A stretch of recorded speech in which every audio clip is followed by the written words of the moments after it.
ರನ್ಯಾ ರಾವ್ ಚಿನ್ನದ ದಂಧೆಯ ಪ್ರಕರಣ ದೇಶಾದ್ಯಂತ ಸದ್ದು ಮಾಡ್ತಾ ಇದೆ. ಮೂರು ಇನ್ವೆಸ್ಟಿಗೇಷನ್ ಏಜೆನ್ಸಿಗಳು ಈ ಪ್ರಕರಣದ ತನಿಖೆಯನ್ನ ಮಾಡ್ತಾ ಇದ್ದಾವೆ. ಆರಂಭದಲ್ಲಿ DRI ಅಧಿಕಾರಿಗಳು ರನ್ಯಾ ರಾವ್ ಅವರನ್ನು ಅರೆಸ್ಟ್ ಮಾಡಿದ್ರು. ತುಂಬಾ ಜನರಿಗೆ DRI ಏನೇನು ಅಂತಾನೆ ಗೊತ್ತಿರಲಿಲ್ಲ, ನಮಗೂ ಗೊತ್ತಿರಲಿಲ್ಲ. ಡೈರೆಕ್ಟೋರೇಟ್ ಆಫ್ ರೆವಿನ್ಯೂ ಇಂಟೆಲಿಜೆನ್ಸ್ನ ಅಧಿಕಾರಿಗಳು ಏರ್ಪೋರ್ಟ್ನಲ್ಲಿ ರನ್ಯಾ ರಾವ್ ಅವರನ್ನು ಬಂಧಿಸಿದಾಗ ದೊಡ್ಡ ಸುದ್ದಿ ಆಯಿತು. 14 kg ಚಿನ್ನವನ್ನ ಮೈಗೆ ಅಂಟಿಸಿಕೊಂಡು ಬಂದಿದ್ರು ರನ್ಯಾ ರಾವ್. ಈಗ ರನ್ಯಾ ರಾವ್ ಪ್ರಕರಣದ ತನಿಖೆಯನ್ನ DRI, CBI ಇವತ್ತು ED ಕೇಸ್ ದಾಖಲಿಸಿಕೊಂಡಿದೆ. ಒಂದು ಪ್ರಕರಣವನ್ನ 3 ತನಿಖಾ ಸಂಸ್ಥೆಗಳು ಇನ್ವೆಸ್ಟಿಗೇಷನ್ ಮಾಡ್ತಾ ಇದ್ದಾವೆ. DRI ಮತ್ತು CBIನ ನಂತರ ಇವತ್ತು ED ಕೇಸ್ ದಾಖಲಿಸಿಕೊಂಡಿದೆ. ಕೇಸ್ ದಾಖಲಿಸಿಕೊಂಡ ಮರುಕ್ಷಣವೇ ಬೆಂಗಳೂರಿನ 11 ಸ್ಥಳಗಳ ಮೇಲೆ ED ರೇಡ್ ಆಗಿದೆ. ಈ ದಾಳಿಯಲ್ಲಿ ಅಪಾರ ಪ್ರಮಾಣದ ಚಿನ್ನ ವಶಕ್ಕೆ ಪಡೆಯಲಾಗಿದೆ ಅನ್ನುವಂತಹ ಮಾಹಿತಿ ಇದೆ. ರನ್ಯಾ ರಾವ್ ಮತ್ತು ಜತಿನ್ ಹುಕ್ಕೇರಿ, ರನ್ಯಾ ಪತಿ ಜತಿನ್ ಹುಕ್ಕೇರಿಯ ಮನೆ ಜೊತೆಗೆ ಮತ್ತೊಬ್ಬ ಆರೋಪಿಯ ಮನೆಗಳ ಮೇಲೆ ರೇಡ್ ಆಗಿದೆ. ಈ ದಾಳಿಯ ಸಂದರ್ಭದಲ್ಲಿ ED ಅಧಿಕಾರಿಗಳಿಗೆ ದುಬೈನಿಂದ ಕಳ್ಳ ಸಾಗಣೆಯ ಮೂಲಕ ತಂದಂತಹ ಒಂದು ಸ್ವಲ್ಪ ಪ್ರಮಾಣದಲ್ಲಿ ಚಿನ್ನ ಸಿಕ್ಕಿದೆ ಅನ್ನುವಂತಹ ವರದಿ ಇದೆ. ಎಷ್ಟು ಪ್ರಮಾಣದಲ್ಲಿ ಅನ್ನೋದು ಈವರೆಗೂ ಖಚಿತ ಆಗಿಲ್ಲ.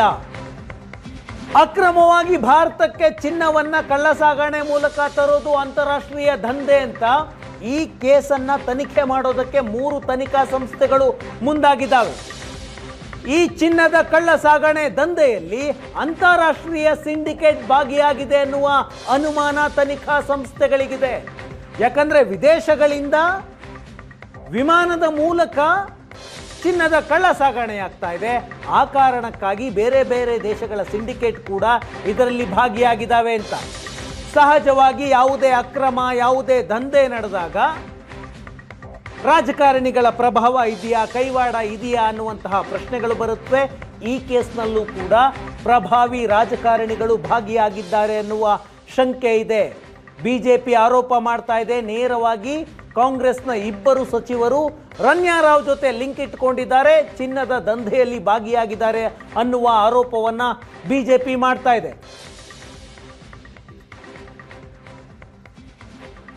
ದುಬೈನಿಂದ ಯಾಕೆ ಭಾರತಕ್ಕೆ ಚಿನ್ನ ಕಳ್ಳ ಸಾಗಣೆ ಆಗುತ್ತೆ ಅನ್ನುವಂತಹ ಪ್ರಶ್ನೆ ಹುಟ್ಟುಕೊಂಡಿದ್ದು ರನ್ಯಾ ರಾವ್ ಅರೆಸ್ಟ್ ಆದ ನಂತರ. ದೊಡ್ಡ ಪ್ರಮಾಣದಲ್ಲಿ ಚಿನ್ನದ ಸ್ಮಗ್ಲಿಂಗ್ ದುಬೈನಿಂದ ಆಗುತ್ತೆ. ದುಬೈ ಅಷ್ಟೇ ಅಲ್ಲ, ದುಬೈ ಜೊತೆಗೆ ಬೇರೆ ಬೇರೆ ದೇಶಗಳು, ಸಿಂಗಾಪುರದಿಂದ ಆಗುತ್ತೆ, ಇಂಡೋನೇಷ್ಯಾದಿಂದ ಆಗುತ್ತೆ, ಮಲೇಷ್ಯಾದಿಂದ ಆಗುತ್ತೆ, ಅಮೆರಿಕದಿಂದಲೂ ಕೂಡ ಆಗುತ್ತೆ. ಯಾಕಂದರೆ ಚಿನ್ನದ ಬೆಲೆ ಭಾರತಕ್ಕೆ ಹೋಲಿಕೆ ಮಾಡಿದ್ರೆ ಈ ದೇಶಗಳಲ್ಲಿ ಕಡಿಮೆ. ಆದರೆ ಓವರಾಲ್ ಹೆಚ್ಚು ಚಿನ್ನ ಕಳ್ಳ ಸಾಗಣೆಯಾಗೋದು ದುಬೈನಿಂದ.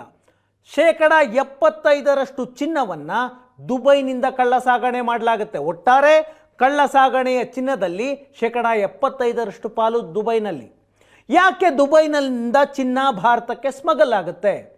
ಭಾರತಕ್ಕಿಂತ ದುಬೈನಲ್ಲಿ ಚಿನ್ನದ ಬೆಲೆ ಕಡಿಮೆ ಇದೆ. ಚಿನ್ನದ ಖರೀದಿ ಮೇಲೆ ದುಬೈನಲ್ಲಿ ಯಾವುದೇ ಟ್ಯಾಕ್ಸ್ ಇಲ್ಲ. ದುಬೈಗೆ ಬೇರೆ ದೇಶಗಳಿಂದ ಚಿನ್ನವನ್ನು ಆಮದು ಮಾಡಿಕೊಂಡ್ರೆ ಅಲ್ಲಿ ಕಸ್ಟಮ್ಸ್ ಡ್ಯೂಟಿ ಇಲ್ಲ. ಈಗ ಭಾರತಕ್ಕೆ ಬೇರೆ ದೇಶದಿಂದ ಚಿನ್ನವನ್ನು ಆಮದು ಮಾಡಿಕೊಂಡ್ರೆ 6% ಕಸ್ಟಮ್ಸ್ ಡ್ಯೂಟಿಯನ್ನು ಕಟ್ಟಬೇಕು. ಆದರೆ ಅಲ್ಲಿ ಅದೂ ಇಲ್ಲ, ಚಿನ್ನದ ಮೇಲೆ ಟ್ಯಾಕ್ಸೂ ಇಲ್ಲ. ಆ ಕಾರಣದಿಂದಾಗಿ ಅಲ್ಲಿ ಚಿನ್ನದ ಮಾರುಕಟ್ಟೆ ವ್ಯಾಲ್ಯೂಗೆ ಚಿನ್ನ ಸಿಗುತ್ತೆ. ಹೆಚ್ಚುವರಿ ಯಾವುದೇ ಶುಲ್ಕ ಇರೋದಿಲ್ಲ, ಮಾರ್ಕೆಟ್ ವ್ಯಾಲ್ಯೂಗೆ ಸಿಗುತ್ತೆ. ಮತ್ತು ಚಿನ್ನದ ಮಾರ್ಕೆಟ್ ದುಬೈನಲ್ಲಿ ತುಂಬ ಕಾಂಪಿಟೇಟಿವ್ ಆಗಿರೋದ್ರಿಂದ, ಸ್ಪರ್ಧಾತ್ಮಕ ಮಾರುಕಟ್ಟೆ ಆಗಿರೋದ್ರಿಂದ ಗ್ರಾಹಕರಿಗೆ ರಿಯಾಯಿತಿ ದರದಲ್ಲಿ ಮಾರಾಟ ಮಾಡ್ತಾರೆ, ಹೆಚ್ಚು ಬಿಸ್ನೆಸ್ ಆಗಲಿ ಅನ್ನುವಂತಹ ಕಾರಣಕ್ಕಾಗಿ. ಭಾರತಕ್ಕೆ ಕಂಪೇರ್ ಮಾಡಿದ್ರೆ ಅಲ್ಲಿ ಕಡಿಮೆಗೆ ಸಿಗುತ್ತೆ. ಸ್ಮಗ್ಲಿಂಗ್ ಯಾಕಾಗುತ್ತೆ ಅನ್ನುವಂತಹ ಪ್ರಶ್ನೆ. ಅಲ್ಲಿಂದ ಇಲ್ಲಿಗೆ, ದುಬೈನಿಂದ ಭಾರತಕ್ಕೆ ಚಿನ್ನವನ್ನು ಕಳ್ಳ ಸಾಗಣೆಯ ಮಾರ್ಗಗಳ ಮೂಲಕ ಇಲ್ಲಿಗೆ ತರಿಸ್ಕೊಂಡು ವ್ಯಾಪಾರವನ್ನು ಮಾಡಿದರೆ ಅದಕ್ಕೊಂದು GST ಕಟ್ಟೋ ಹಂಗಿಲ್ಲ. ಮೊದಲೇ ಅಲ್ಲಿ ಬೆಲೆ ಕಡಿಮೆ ಇರುತ್ತೆ, ಇಲ್ಲಿಗೆ ತಂದು ಆಭರಣವನ್ನಾಗಿ ಮಾಡಿ ಮಾರಾಟ ಮಾಡಿದ್ರೆ ಲಾಭದ ಪ್ರಮಾಣದಲ್ಲಿ ಹೆಚ್ಚು. 1 ಗ್ರಾಮ್ ಚಿನ್ನವನ್ನು ಇಂಪೋರ್ಟ್ ಮಾಡಿಕೊಂಡು ಇಲ್ಲಿ ಆಭರಣ ಮಾಡಿ ಮಾರಾಟ ಮಾಡಿದ್ರೆ ಪರ್ ಗ್ರಾಮ್ 500 ರೂಪಾಯಿಯಿಂದ 1,000 ರೂಪಾಯಿ ಲಾಭ ಸಿಗುತ್ತೆ. ಕೆಲವು ಬಾರಿ 1,000ಕ್ಕೂ ಹೆಚ್ಚು ಲಾಭ ಸಿಗುತ್ತೆ. ಹಾಗಾಗಿ ದುಬೈನಿಂದ ಇಲ್ಲಿಗೆ ಕಳ್ಳ ಸಾಗಣೆ ಮೂಲಕ ಚಿನ್ನವನ್ನು ತರಿಸಿಕೊಳ್ಳುವಂತಹ ಪ್ರಕರಣಗಳು ಹೆಚ್ಚುತ್ತಾ ಇದ್ದಾವೆ. ಹೆಚ್ಚಿನ ಈಗ ಜ್ಯುವೆಲರಿ ಮಾರಾಟ ಮಾಡುವವರು ಹೆಚ್ಚಿನ ಚಿನ್ನವನ್ನು ಕೆ ಜಿ ಗಟ್ಟಲೆ, ಟನ್ ಗಟ್ಟಲೆ, ಕ್ವಿಂಟಾಲ್ ಗಟ್ಟಲೆ ಚಿನ್ನವನ್ನು ಒಮ್ಮೆ ಖರೀದಿ ಮಾಡ್ತಾರೆ. ಹೀಗೆ ದೊಡ್ಡ ಮಟ್ಟದಲ್ಲಿ ಚಿನ್ನವನ್ನು ಖರೀದಿ ಮಾಡಿ ಕಳ್ಳ ಸಾಗಾಣಿಕೆ ಮಾಡಿಕೊಂಡ್ರೆ ಇನ್ನೂ ಕಡಿಮೆ ಬೆಲೆಗೆ ಸಿಗುತ್ತೆ. ಅದರಿಂದ ಜ್ಯುವೆಲರಿಗಳಿಗೆ ಹೆಚ್ಚು ಲಾಭ ಆಗುತ್ತೆ. ಸ್ಮಗ್ಲಿಂಗ್ ಮಾಡಿದ ಚಿನ್ನಕ್ಕೆ ಯಾವುದೇ ಬಿಲ್ ಇಲ್ಲ, ಕಸ್ಟಮ್ಸ್ ಡ್ಯೂಟಿ ಇಲ್ಲ.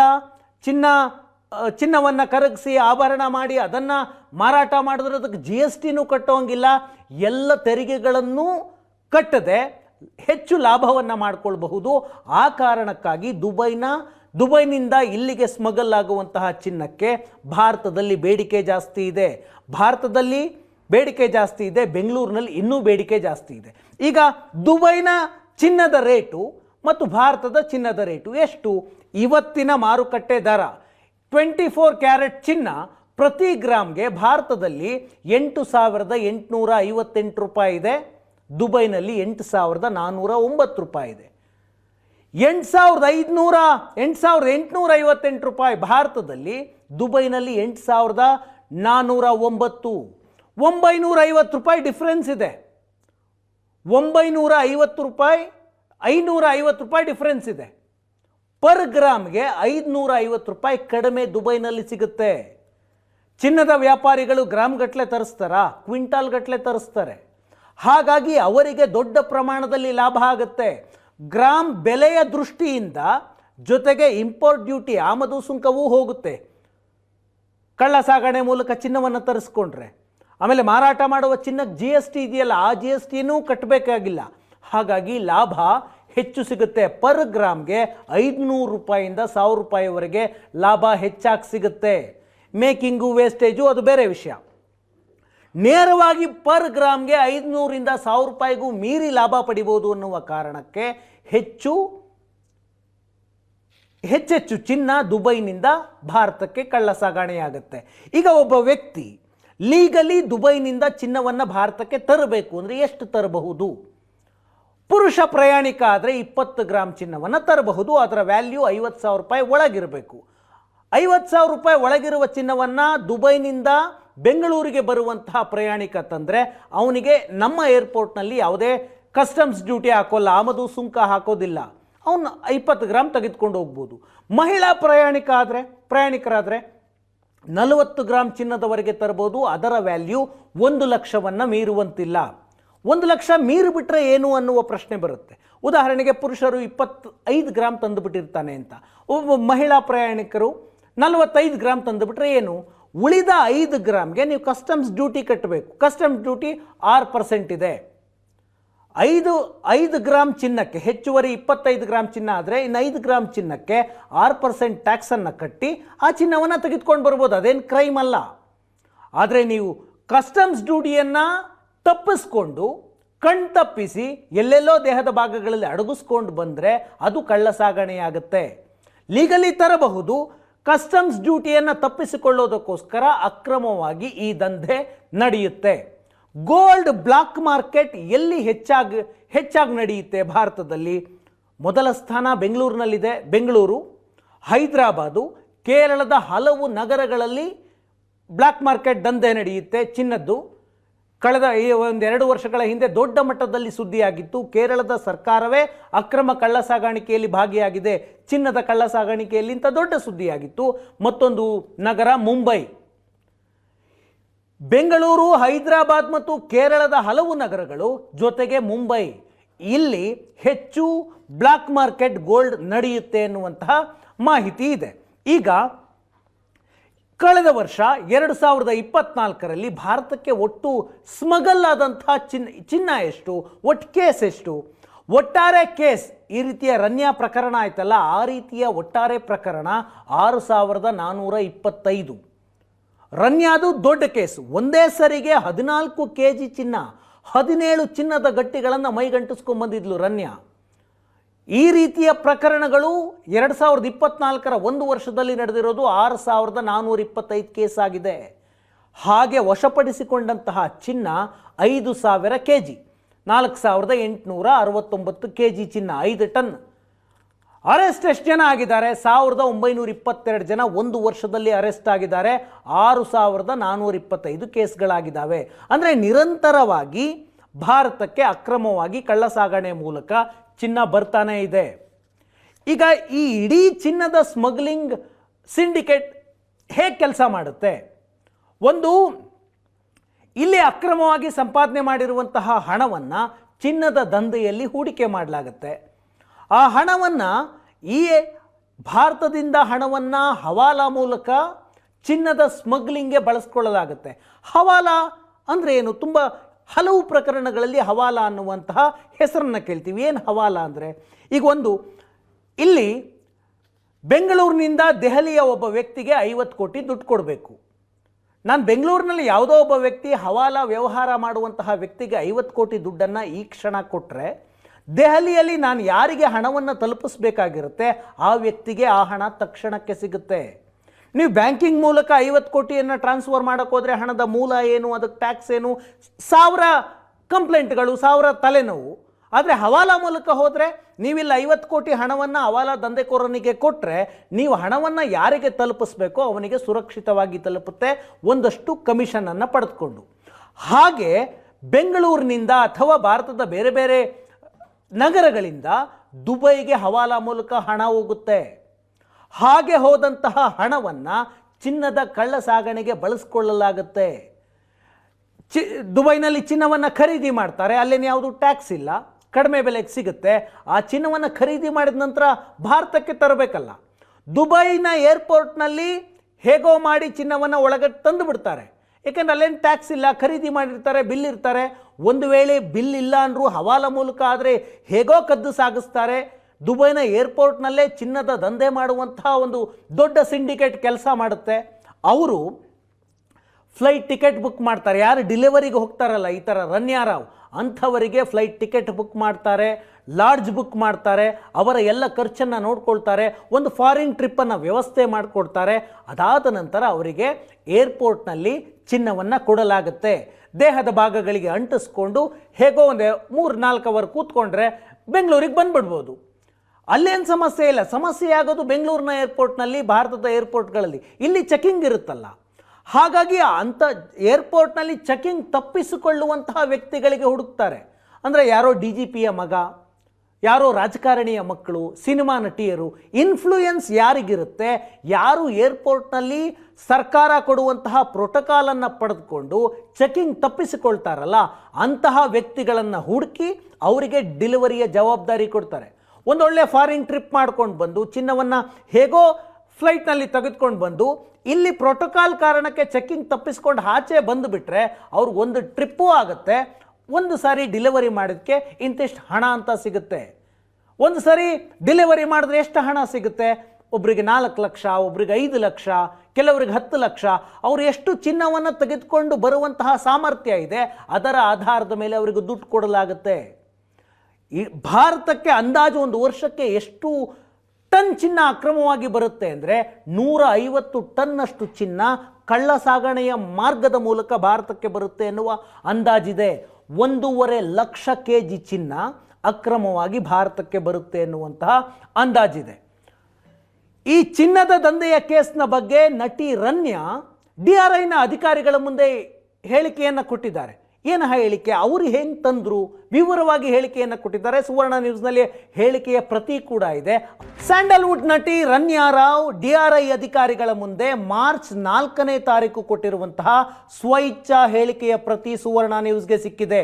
ದುಬೈನಿಂದ ಬೆಂಗಳೂರಿಗೆ ಹೇಗೆ ಚಿನ್ನವನ್ನು ಸಾಗಿಸಿದ್ದೀನಿ ಅಂತ ವಿವರವಾಗಿ ಮಾತನಾಡಿದ್ದಾರೆ. ಯಾರಿಂದ ಚಿನ್ನ ಪಡೆದೆ, ಯಾರಿಗೆ ಚಿನ್ನ ಕೊಡೋದಕ್ಕೆ ಹೊರಟಿದ್ದೆ ಅನ್ನೋದನ್ನು ಬಿಟ್ಟು ಉಳಿದಿದ್ದೆಲ್ಲವನ್ನೂ ಹೇಳಿದ್ದಾರೆ ರನ್ಯಾ ರಾವ್. ಒಂದು, ಅವ್ರು ಹೇಳಿದ್ದು ವಿದೇಶಿ ಫೋನ್ ನಂಬರ್ನಿಂದ ನನಗೆ ಮಾರ್ಚ್ 1ರಿಂದ ನಿರಂತರವಾಗಿ ಕರೆ ಬರ್ತಿತ್ತು. 2 ವಾರಗಳಿಂದ ಅಪರಿಚಿತ ಸಂಖ್ಯೆಗಳಿಂದ ಫೋನ್ ಬರ್ತಾ ಇದ್ವು. Dubai airport terminal 3 gate A ಅಲ್ಲಿಗೆ ಬನ್ನಿ ಅಂತ ಸೂಚನೆ ಇತ್ತು. ನಾನು ದುಬೈ ಏರ್ಪೋರ್ಟ್ನಲ್ಲಿ ಚಿನ್ನ ಪಡೆದು ಬೆಂಗಳೂರಿನಲ್ಲಿ ಡೆಲಿವರಿ ಮಾಡಬೇಕು ಅನ್ನುವ ಸೂಚನೆ ಇತ್ತು. ಫೋನ್ ಮಾಡಿದ್ದ ವ್ಯಕ್ತಿ ಯಾರು ಅನ್ನೋದ್ರ ಬಗ್ಗೆ ನನಗೆ ಸ್ಪಷ್ಟವಾಗಿ ಗೊತ್ತಿಲ್ಲ. ಸೆಕ್ಯೂರಿಟಿ ಚೆಕ್ ನಂತರ ಚಿನ್ನದ ಬಾರ್ಗಳನ್ನು ಕೊಡೋದಾಗಿ ಆತ ಹೇಳಿದ್ದ. ಕೆಲವೇ ಕ್ಷಣಗಳಲ್ಲಿ ನನಗೆ ಚಿನ್ನದ ಬಾರ್ ಕೊಟ್ಟು ಆತ ಅಲ್ಲಿಂದ ಹೋಗಿದ್ದ. ನನಗೆ ಚಿನ್ನ ಕೊಟ್ಟ ವ್ಯಕ್ತಿಯನ್ನು ನಾನು ಈ ಮೊದಲು ನೋಡಿಲ್ಲ, ನಂತರವೂ ಕೂಡ ನೋಡಿಲ್ಲ. ಅವತ್ತು ಮಾತ್ರ ನೋಡಿದ್ದು ಬಿಳಿ ಬಣ್ಣದ ಗೌನ್ ಧರಿಸಿದ್ದ 6 ಅಡಿ ಎತ್ತರವಿದ್ದ ವ್ಯಕ್ತಿ ನನಗೆ ಚಿನ್ನ ಕೊಟ್ಟು ಹೋದ ಅಂತ ರನ್ಯಾ ಹೇಳ್ತಾರೆ. ಚಿನ್ನದ ಕಳ್ಳ ಸಾಗಾಣಿಕೆಯನ್ನು ಹೇಗೆ ಕಲ್ತ್ರಿ, ಹೆಂಗೆ ಗೊತ್ತಾಯಿತು ಅಂದರೆ ಯೂಟ್ಯೂಬ್ ನೋಡಿ ಕಲ್ತ್ಕೊಳ್ರಂತೆ ರನ್ಯಾ ಯೂಟ್ಯೂಬ್ ವಿಡಿಯೋ ನೋಡಿ ಅಕ್ರಮ ಚಿನ್ನ ಸಾಗಣೆ ದಂಧೆ ಕಲಿತಿದ್ದೆ. ಪ್ಲಾಸ್ಟಿಕ್ ಕವರ್ನಲ್ಲಿ ಅವರು 2 ಕವರ್ನಲ್ಲಿ ಚಿನ್ನದ ಪಾಕೆಟ್ಗಳನ್ನು ಕೊಟ್ಟರು. ಏರ್ಪೋರ್ಟ್ನಲ್ಲಿಯೇ ನಾನು ಕ್ರೇಪ್ ಬ್ಯಾಂಡೇಜ್, ಗಾಯಕ್ಕೆ ಸುತ್ತುವಂತಹ ಬ್ಯಾಂಡೇಜು ಮತ್ತು ಕತ್ರಿ ಖರೀದಿ ಮಾಡಿದೆ. ಏರ್ಪೋರ್ಟ್ನ ವಾಶ್ರೂಮ್ನಲ್ಲಿ ದೇಹದ ಭಾಗಗಳಿಗೆ ಚಿನ್ನವನ್ನು ಅಂಟಿಸ್ಕೊಂಡೆ. ಯೂಟ್ಯೂಬ್ನಲ್ಲಿ ನೋಡಿ ದೇಹಕ್ಕೆ ಹೆಂಗೆ ಅಂಟಿಸ್ಕೊಳ್ಳೋದು ಅಂತ ಕಲ್ತ್ಕೊಂಡೆ ಅಂತ ರನ್ಯಾ ಹೇಳಿಕೆಯನ್ನು ಕೊಟ್ಟಿದ್ದಾರೆ. ಚಿನ್ನವನ್ನು ಏರ್ಪೋರ್ಟಿಗೆ ತಂದಾಯಿತು, ದುಬೈ ಏರ್ಪೋರ್ಟ್ಗೆ. ಬೆಂಗಳೂರಿನಲ್ಲಿ ಏನು ಮಾಡೋಕ್ಕೋ ರನ್ಯಾ ಹೊರಟಿದ್ರು ಅನ್ನೋದು ಕೂಡ ಹೇಳ್ತಾರೆ. ಅಪರಿಚಿತ ವ್ಯಕ್ತಿಗೆ ಚಿನ್ನವನ್ನು ಡಿಲಿವರಿ ಮಾಡಬೇಕು ಅಂತ ಸೂಚನೆ ನೀಡಲಾಗಿತ್ತು ಬೆಂಗಳೂರಿನ ಏರ್ಪೋರ್ಟ್ನ ಟೋಲ್ ಗೇಟ್ ಇದೆಯಲ್ಲ, ಏರ್ಪೋರ್ಟ್ ನಂತರ ಬೆಂಗಳೂರಿಗೆ ಬರ್ತಾ ಆ ಟೋಲ್ ಗೇಟ್ನ ಸರ್ವಿಸ್ ರೋಡಲ್ಲಿ ಒಂದು ಆಟೋ ನಿಂತಿರುತ್ತೆ. ಆ ಆಟೋದಲ್ಲಿ ಚಿನ್ನದ ಗಟ್ಟಿಯನ್ನು ಇಟ್ಟು ನೀನು ಹೋಗ್ಬಿಡಿ ಅನ್ನುವಂತಹ ಸೂಚನೆ ಇತ್ತು. DRI ಆಫೀಸರ್ಸ್ ಕೇಳ್ತಾರೆ, ಆಟೋ ನಂಬರ್ ಹೇಳಿಲ್ವಾ ನಿನಗೆ ಅಂತ. ಇಲ್ಲ, ವ್ಯಕ್ತಿ ಹೇಳಿರಲಿಲ್ಲ, ಸರ್ವಿಸ್ ರೋಡ್ನಲ್ಲಿ ಆಟೋ ನಿಂತಿರುತ್ತೆ, ಅಲ್ಲಿ ಇಡಬೇಕು ಅಂತ ಅಷ್ಟೇ ಹೇಳಿದ್ರು ಅಂತ. ಈಕೆ ದುಬೈಗೆ ಹೋಗಿದ್ದು ಹೆಂಗೆ? ತನ್ನ ಗಂಡ ಜತಿನ್ ಹುಕ್ಕೇರಿಯ ಕ್ರೆಡಿಟ್ ಕಾರ್ಡ್ ಮೂಲಕ ಟಿಕೆಟನ್ನು ಬುಕ್ ಮಾಡಿದ್ಲು.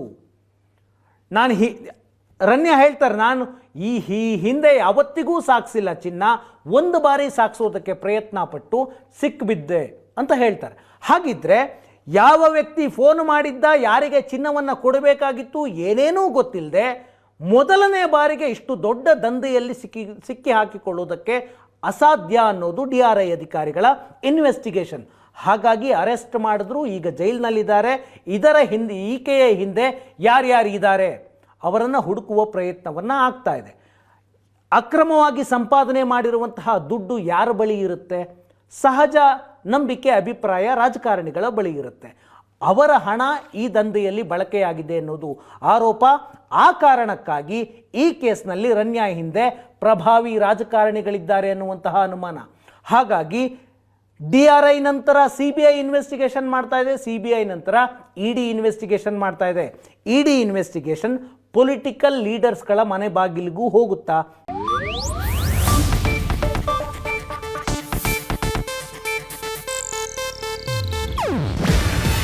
ಇದು ಏಷ್ಯಾನೆಟ್ ನ್ಯೂಸ್ ನೆಟ್ವರ್ಕ್ ಪ್ರಸ್ತುತಿ. ನೀವು ನೋಡ್ತಿದ್ದೀರಾ ಏಷ್ಯಾನೆಟ್ ಸುವರ್ಣ ನ್ಯೂಸ್.